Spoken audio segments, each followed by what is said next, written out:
আজকে আমরা একটা খুব ইন্টারেস্টিং বিষয় নিয়ে আলোচনা করব। সেটা হচ্ছে কোনো ব্যক্তির রক্তের রিপোর্ট দেখে আমরা কেমন করে বলবো যে এই ব্যক্তি ডায়াবেটিসে আক্রান্ত অথবা এই ব্যক্তি ডায়াবেটিসে আক্রান্ত নন। অর্থাৎ আজকের আমাদের আলোচনার বিষয় হচ্ছে ডায়াবেটিসের ডায়াগনোসিসটাকে কনফার্ম করা। ডায়াবেটিসের ডায়াগনোসিসটাকে কনফার্ম করার জন্য যেটা আমরা করি সেটা হচ্ছে কোনো ব্যক্তির রক্তে গ্লুকোজের পরিমাণ পরিমাপ করি। রক্তে গ্লুকোজের পরিমাপ দুটো অবস্থায় করা হয়। এক হচ্ছে খালি পেটে রক্ত টেনে যে গ্লুকোজের পরিমাপ করা হয় তাকে বলা হয় ফাস্টিং ব্লাড গ্লুকোজ লেভেল। অন্যদিকে পেট ভর্তি করে খাওয়ার 2 ঘন্টা পরে রক্ত টেনে সেই রক্তে যখন গ্লুকোজের পরিমাপ করা হয় তখন তাকে বলা হয় পোস্টপ্রান্ডিয়াল ব্লাড গ্লুকোজ লেভেল। এখন এই ফাস্টিং ব্লাড গ্লুকোজ লেভেল মাপতে গেলে একটা ইন্টারন্যাশনাল প্রোটোকল আছে। সেটা হচ্ছে অ্যাটলিস্ট 10 থেকে 12 ঘন্টা খালি পেটে থাকতে হবে। তাহলে কোনো ব্যক্তির আগের দিন রাত্রিবেলা 8টা থেকে 9টার মধ্যে খাবার খাওয়ার পরের দিন ওর সকাল 8টা থেকে 9টার মধ্যে রক্ত টেনে ওই রক্তে যখন আমরা ব্লাড গ্লুকোজের পরিমাপ করব তখন সেটা হবে ফাস্টিং ব্লাড গ্লুকোজ লেভেল। এবং একজন ব্যক্তি দুপুরবেলা অথবা যে কোনো সময় পেট ভর্তি করে খাওয়ার তার 2 ঘন্টা পরে রক্ত টেনে সেই রক্ত যখন আমরা ওর গ্লুকোজের পরিমাপ করব তখন সেটা হবে পোস্টপ্রান্ডিয়াল ব্লাড গ্লুকোজ লেভেল। এখন কথা হচ্ছে যে একজন সুস্থ লোকের ব্লাড গ্লুকোজ লেভেল কত থাকা উচিত। একজন সুস্থ লোকের খালি পেটে বা fasting blood glucose level 100 mg/dl বা তার নিচে থাকবে এবং পেট ভর্তি করে খাওয়ার 2 ঘন্টা পরে অর্থাৎ postprandial blood glucose level 140 mg/dl বা তার নিচে থাকবে। এবং কোনো ব্যক্তির ফাস্টিং ব্লাড গ্লুকোজ লেভেল যদি দেখা যায় 126 mg/dl বা তার ওপরে এবং ওই ব্যক্তির যদি দেখা যায় postprandial blood glucose level 200 mg/dl বা তার ওপরে, তাহলে আমরা বলতে পারি যে ওই ব্যক্তি ডায়াবেটিস আক্রান্ত অথবা ডায়াবেটিসের ডায়াগনোসিস কনফার্মড। এর মধ্যে আবার কিছু সমস্যা আছে।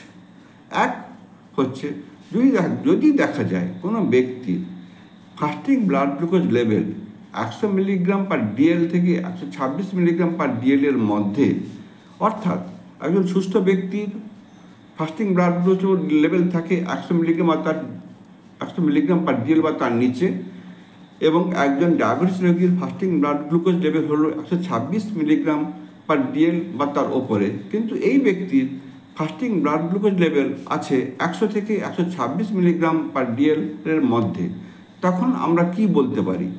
তখন এই অবস্থাকে বলা হয় ইম্পেয়ার্ড ফাস্টিং গ্লুকোজ অবস্থা। তাদের কিন্তু পরবর্তীকালে ডায়াবেটিসের সম্ভাবনা থাকে। এই ব্যক্তি কিন্তু দেখা যাচ্ছে ওর ফাস্টিং ব্লাড গ্লুকোজ লেভেল 100 থেকে 126 mg/dl এর মধ্যে, কিন্তু তার পোস্টপ্রান্ডিয়াল ব্লাড গ্লুকোজ লেভেল কিন্তু 140 mg/dl তার নিচে, অর্থাৎ একদম সুস্থ অবস্থার মতো। ফলে এদের আমরা বলবো যে এরা ইম্পেয়ার ফাস্টিং গ্লুকোজ অবস্থায় আছে এবং এদের পরবর্তীকালে ডায়াবেটিসের সম্ভাবনা বেশি।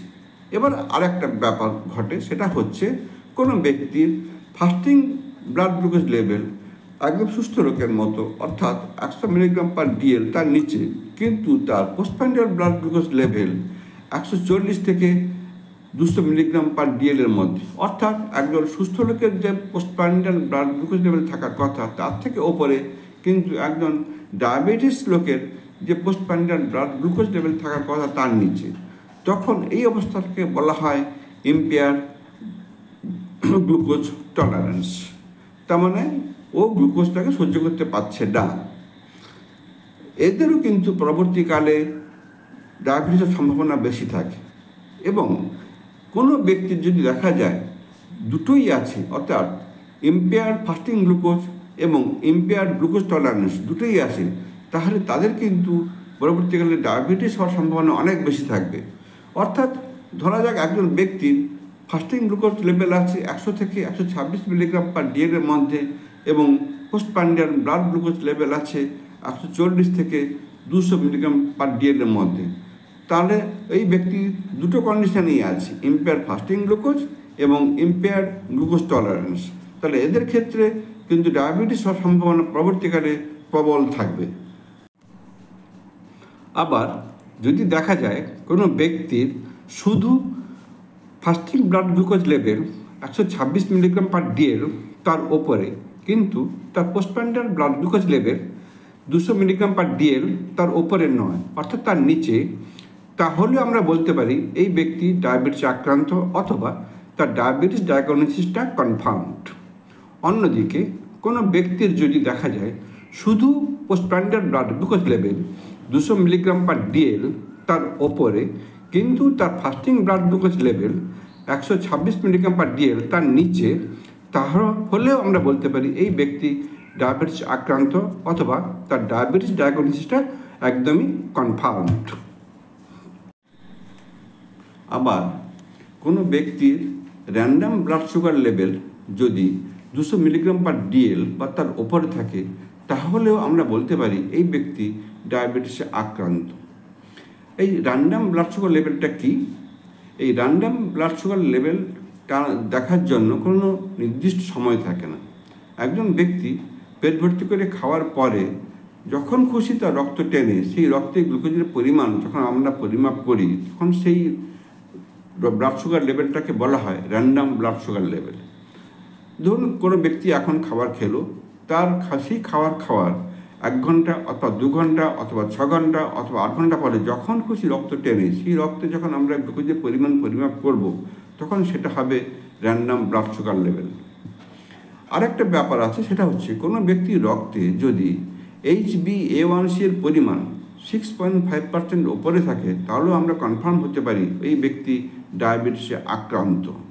ফলে এতগুলো পরিকাঠামো বা এতগুলো প্যারামিটার যদি ফুলফিলড হয়, তাহলে আমরা বলতে পারি কোনো ব্যক্তি ডায়াবেটিস আক্রান্ত অথবা ওর ডায়াবেটিস ডায়াগনোসিসটা কনফার্মড।